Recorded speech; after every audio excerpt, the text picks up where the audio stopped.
Hey y'all, thanks for tuning back into Chickanic. This is your quick tip of the day.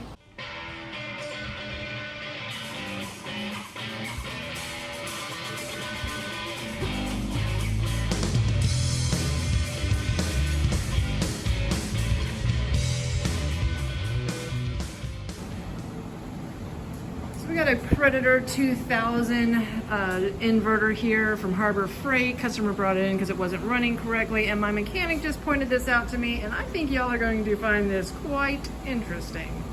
All right, so this carburetor is nasty. You can see it's been sitting with water in the bowl for a long time. You see all them detergents that are left over there, but that's not even what I want to show you. What I want to show you is a stupid thing that they did to these.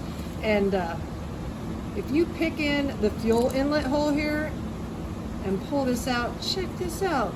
Look at this fuel filter that is inside of this inlet. Now we've seen this on the MTD carburetors where you have to actually go in and blow from the inside out because they get clogged up, or you can remove those, but that's just a problem waiting to happen right there. Look at how small that is. Any tiny little debris is going to get that clogged up and it's not going to run right. So something to check, guys.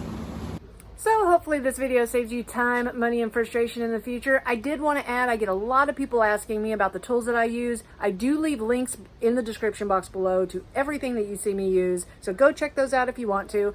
So thanks again. If you haven't found us on Facebook yet, find us at facebook.com/Chickanic. Find us at Instagram at TheRealChickanic, or find us at Chickanic.com, where you can get your own t-shirts, hoodies, and long sleeve shirts. Thanks, and have a great day.